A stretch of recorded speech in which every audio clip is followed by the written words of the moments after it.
Good afternoon, everybody. I am Supriya, coming from India and doing my PhD at Indian Institute of Management, Kozhikode. So, first of all, this is my first IPID symposium, and I would like to thank Edgar and other IPID organizing members for providing us a wonderful platform to discuss our research. So, my thesis topic is actually exploring the consumer technology readiness in the context of ICT for social development. But this is just a preliminary study which is just related to my thesis, and this is about ICT for education in India, and we are just actually looking at the consumer readiness and the national e-readiness in adopting these kinds of technologies. So we'll go into the details. So this is an agenda for today's presentation. First we will see introduction and literature, why it is important to look at the readiness of the national ecosystem and consumers in accepting the ICT for education initiatives. Our dear friend Otto Francis was also discussing about the use of e-learning, the social media platforms and other platforms in education. So before going into these details, we have to just see whether there are a lot of opportunities available in e-learning platforms and other use of technologies in education, but whether the users are actually ready in accepting these technologies. This is the motivation behind my topic, and then the research question. And then we will look at how ICT had evolved in India, and then the ecosystem readiness, details about the ecosystem readiness, and then there are 2 case studies to show how a similar technology enabled projects in India, one was a success and other one is a failure, how it actually became a difference. So before going into the details, these are some predictions about the use of ICT in education by most of the research groups like Gartner and all. So it is predicted that by 2017, in K-12 education system, the spending in online education will increase by at least 25%. This is one sector which is actually constrained by the budget requirements. So, but still the traditional instructional categories will be stagnant, and then the increase in budget will be in the online education sector. And then the next prediction is that by 2017, in the higher education sector, at least 75% of the new and the replacement learning environment will be mostly in cloud, that is the software application, SaaS or the cloud-based system, software as a service systems. And then by 2017, more than one half of all higher education institutions will replace one major administrative system with a cloud-based solutions. So these higher education institutions, they use the technology in 2 purposes actually. One is in enabling a good effective learning environment for the teachers and the educators and the learners, and other one is in administrative purpose.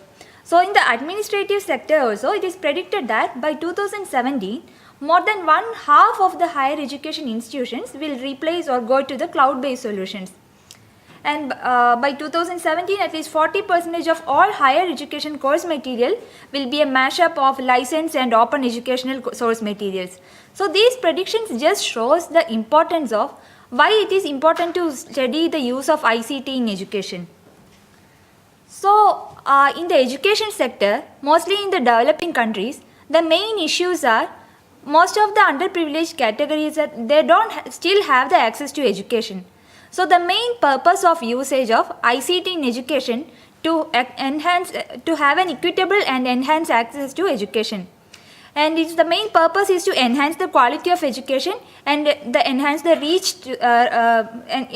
cost of reaching reduce the cost of reaching the mass. But the main issues here are the high rates of ICT for education initiatives. It's mainly due to digital divide, infrastructure problems, technical illiteracy. The users are not actually ready or literate enough to use the technology. Then the educational policies. In these countries, the national education policies set up by the government has a major role in playing the success of an educational project. So these are some of the needs, some of the issues in ICT for education implementation, especially in the developing countries. So this paper actually gives a macroscopic idea of how a technology-enabled education is developing in India, how the country and the users are ready to adopt these kinds of technologies. And then there is a case study on two important national programs on education. One is NPTEL, National Program on Technology Enabled Learning, and other is Gyan Darshan. I will go into the details about these projects in the later slides. So I am not going into the details of literature reviews since we are not having that much time. These are some of the research areas in ICT for education field. First is education ICT leadership and management, issues related to infrastructure, connectivity, accessibility. Then the teacher education, how the teachers should be educated in the use of ICT, and the educational content, how this content should be developed according to the user's needs. And some of the issues addressed in these fields are, first is benefits, impact of ICT for education activities, then the barriers, sustainability and cost effectiveness. Our study is different from all these topics, and we are just seeing how the country and the users are ready to accept a particular ICT for education initiative. So when we look at the Indian scenario, when we compare the 1980s and the current situation, we can see that there is a dramatic shift in the usage of ICT. Be it in the use of healthcare services or education initiatives, e-governance, in all fields there is a dramatic shift in the use of ICT. But the main problems are infrastructure constraints and the lack of content in the local language. India is a country where there are like 28 different states having 28 or more than 28 different languages and dialects. So one major issue faced by most of the users are the unavailability of the content in their local language. And just to have an overview of the ICT policy in India, there were actually two major policies. One was the National Policy on Education, which was formulated in 1992, and that the focus of that policy was mostly on the higher education sector, how to use the technology in higher education sector. The focus was not at all on the elementary education level. And the second was the National Policy on ICT in School Education that came up in 2009. And in this case, the major focus was on elementary education and to enhance ICT-enabled teaching learning process, ICT infrastructure in schools, and ICT for open and distance learning. So these policies actually have a broader view about the problem. So just to have a look at which all actors or which are the major actors in an ICT for education ecosystem. So we have like government initiatives and private sector initiatives to enhance ICT initiatives in education. And in context, we have like both education institution and external environment. We have to focus both on the education institution context and the outside institution, that is the external environment, hostels, home, etc., where the students have access to technology. So the main elements are infrastructure access, students, teachers, administration, and in household environment also the main elements are access to the basic infrastructure, that is electricity, internet, radio, computer, ICT support and usage. And for the learners and the teachers, the main factors which actually determine the usage rate is ICT skill and ICT usage. So we'll just see the two aspects of technology readiness. The two aspects can be, one is country level e-readiness and the other is end user e-readiness.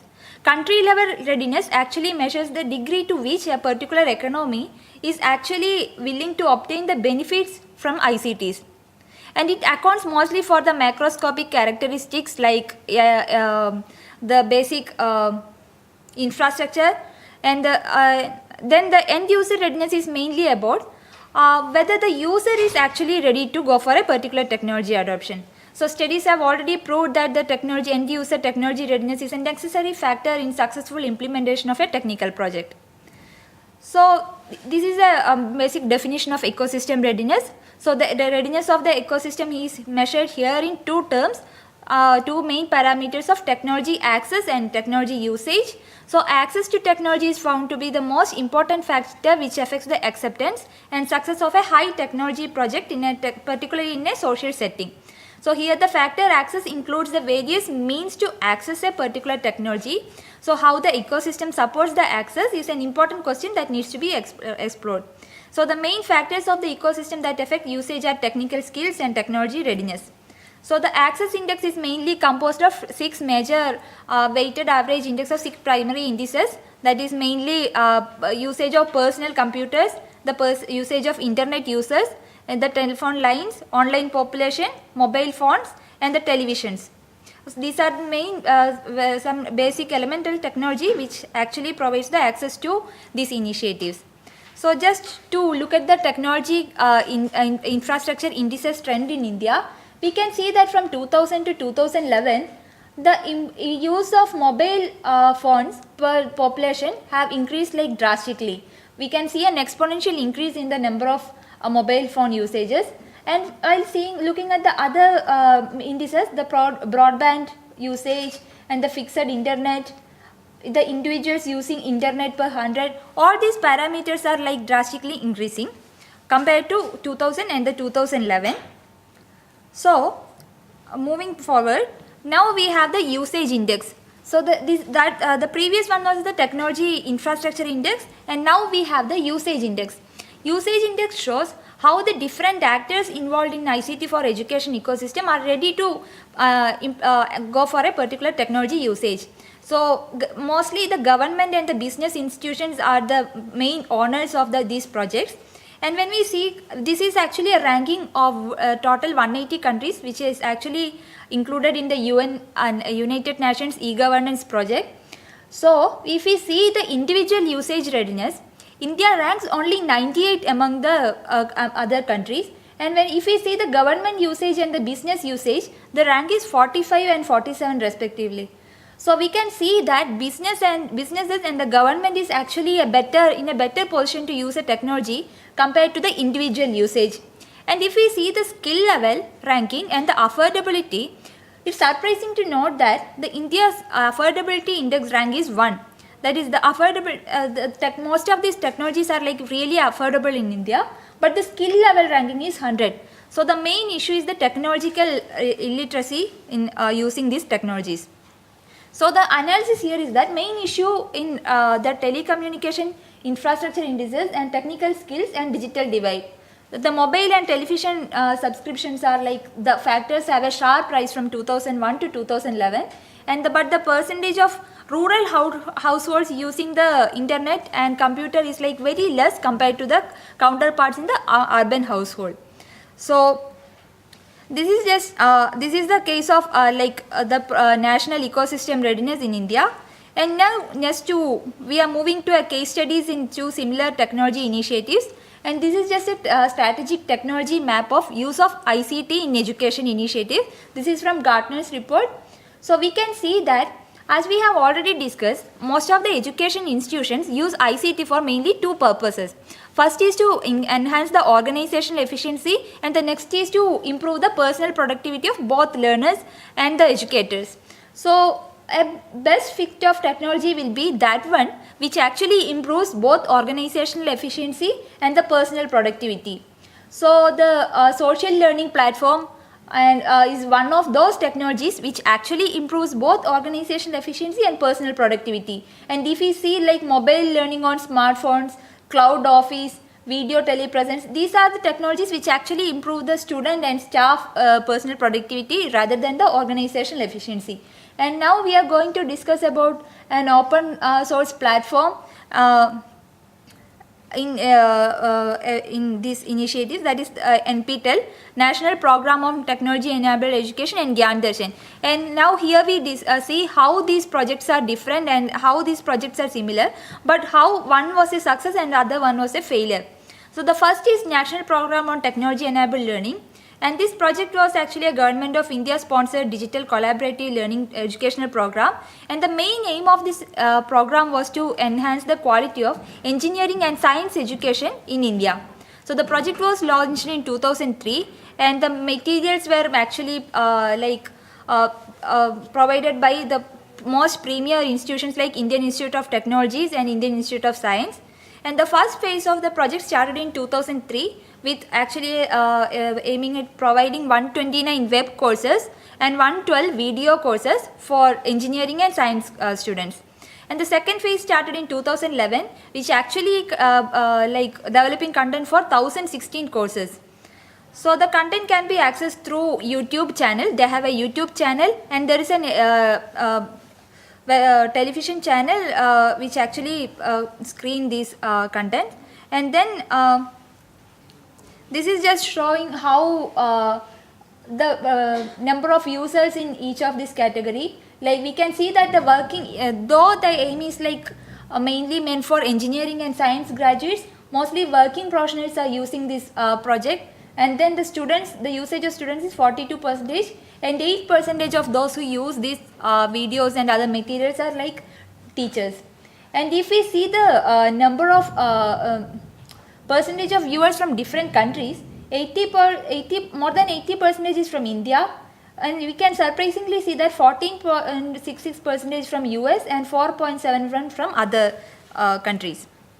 And this that was just a basic introduction about the project, National Program on Technology Enabled Learning. And next is a Gyan Darshan. It's actually a round-the-clock television channel which actually screens education material which focus on both engineering education, elementary education, and for informal learning for the youth. So these programs are contributed by mostly educational institutions like Indira Gandhi National Open University, UGC, University Grant Commission, and this has Gyan Darshan also has a special channel which actually broadcasts the previously discussed project, that is the NPTEL videos. But the common features to compare these projects are like both the in both the cases project owners are mainly government institutions, and funding is done in both the cases by the government, and the target audience in Gyan Darshan is school, college students and the youth. And in NPTEL is basically the segment is like bit more narrowed, that is engineering and science students. And the medium of distribution in Gyan Darshan is mainly television, and in NPTEL is YouTube, television and web files. They have a particular website where the users can personally go and download the materials, the PDF version and the video versions. So to compare this project, we are just measuring the success by the number of like the viewers and their relevancy and all. So in NPTEL, we can see that 95% of the students and teachers have heard of the project, and 91% of them found that the project is actually useful. But in 89% of the survey respondents also felt that the content is relevant for their academics. But in the case of Gyan Darshan, the case is actually different. The 64% of them never watched Gyan Darshan even though they are aware of it. Only 35% felt that it's actually they are aware of the program, and out of this only 24% students have heard the name but no idea about program. So this is just an analysis of these two projects on three main dimensions of product, organization and individual level. And this framework was developed by Romiskowski to compare technology products on. To see the product level differences, we can the main factors are technical complexity, relevance of material, format, and quality.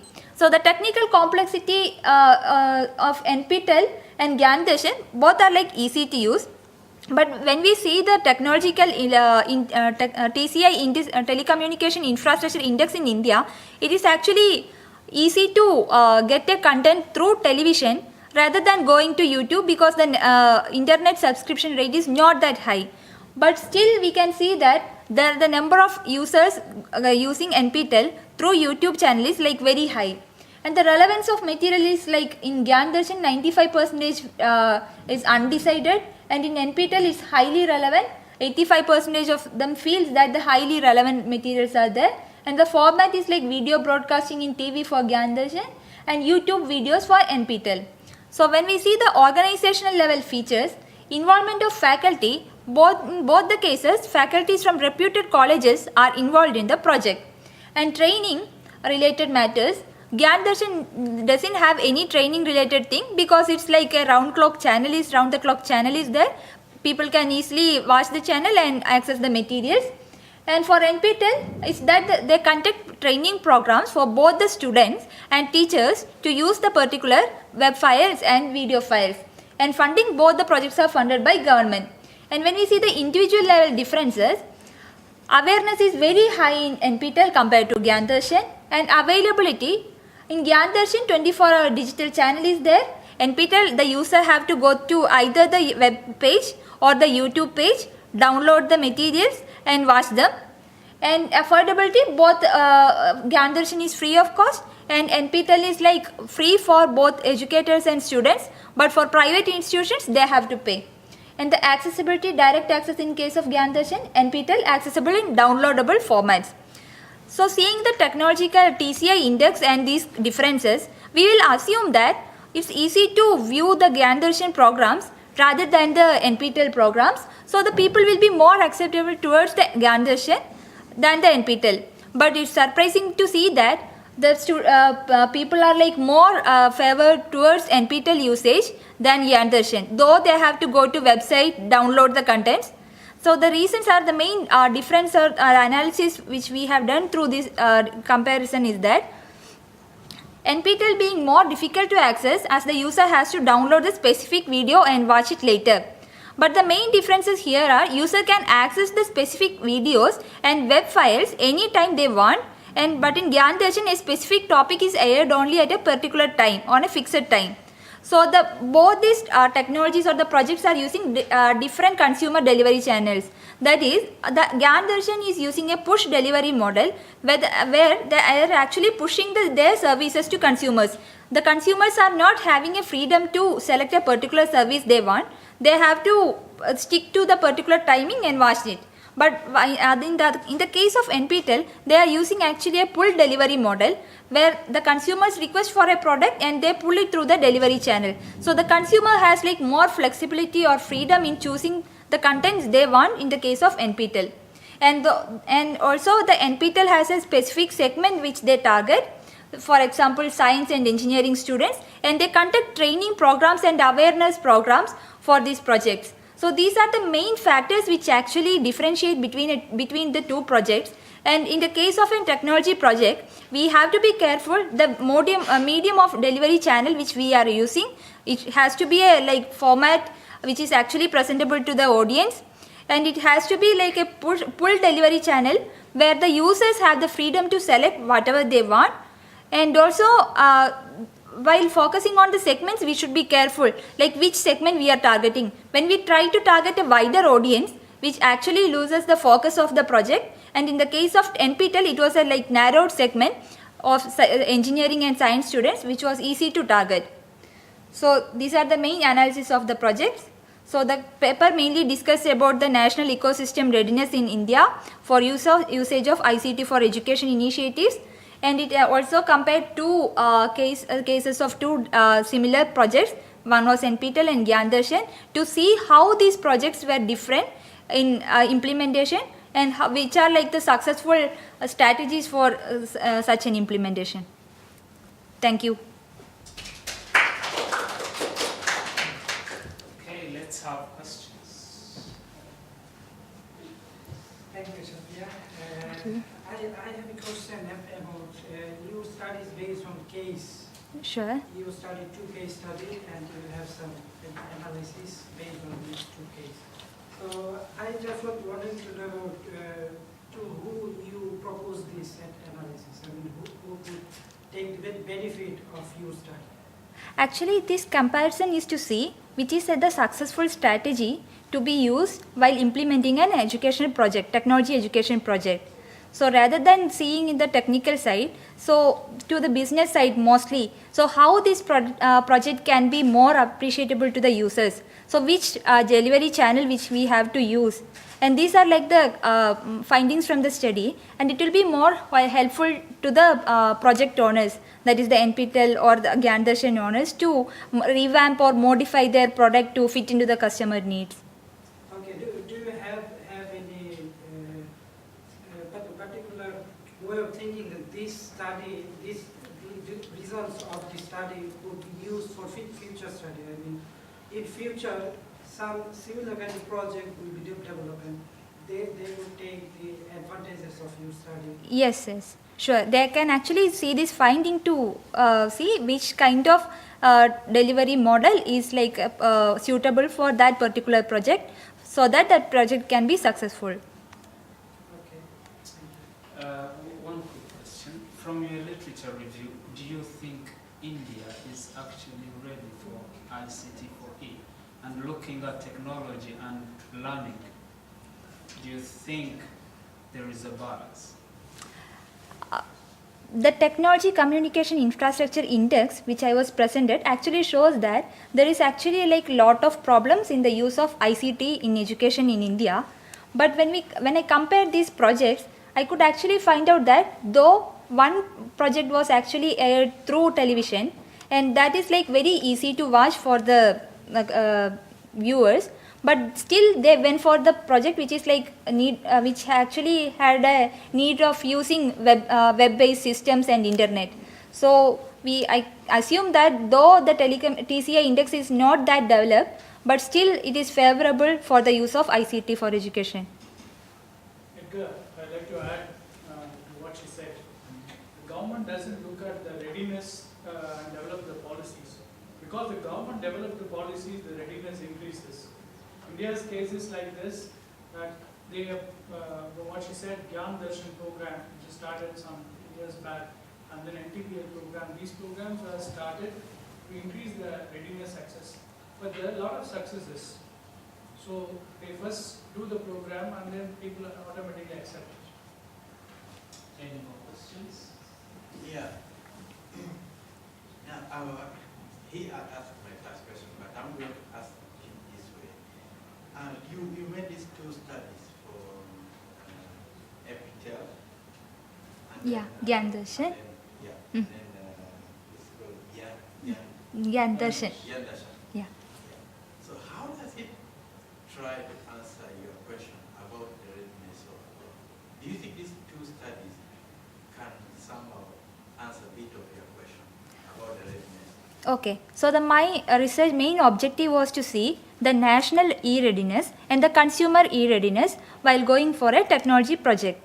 So first I looked at the national e-readiness aspect, in which I found out that the TCI index was not that developed in India for the use of ICT for education. But then I went to the two case studies to show how the consumers are ready to accept the technology.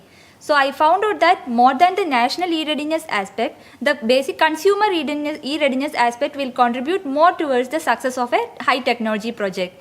Though the telecommunication infrastructure is not that developed, still the consumers are ready to use the technology, high technology projects compared to a low technology projects. So mainly the delivery channel or the awareness programs, and these are the like basic characters that actually differentiate between the two projects. So the consumer technology readiness is more important in a high technology project rather than the national e-readiness. Maybe because projects were initiated, so perhaps if the national side initiated a project, I would also find that they're getting more ready. Sorry, I didn't get your question. I'm saying maybe perhaps it's because of the projects that have been undertaken by the private sector. If the government undertakes a national project. These two projects are by the government only, not by the private sector. Okay. A quick one, please. Yes. Okay, you mentioned that the main problem with the, let's say, ICT for education in India is also about the content of, let's say, courses in terms of local languages. Yeah. So are there two channels trying to cover almost all the languages, or? No, both these were using mainly English as a medium. Or they had a national language, mainly they used on two languages, one is English and the other one was the national language. Okay. So they were like comparable in the language used also. Both of them didn't have other dialects and languages, local languages.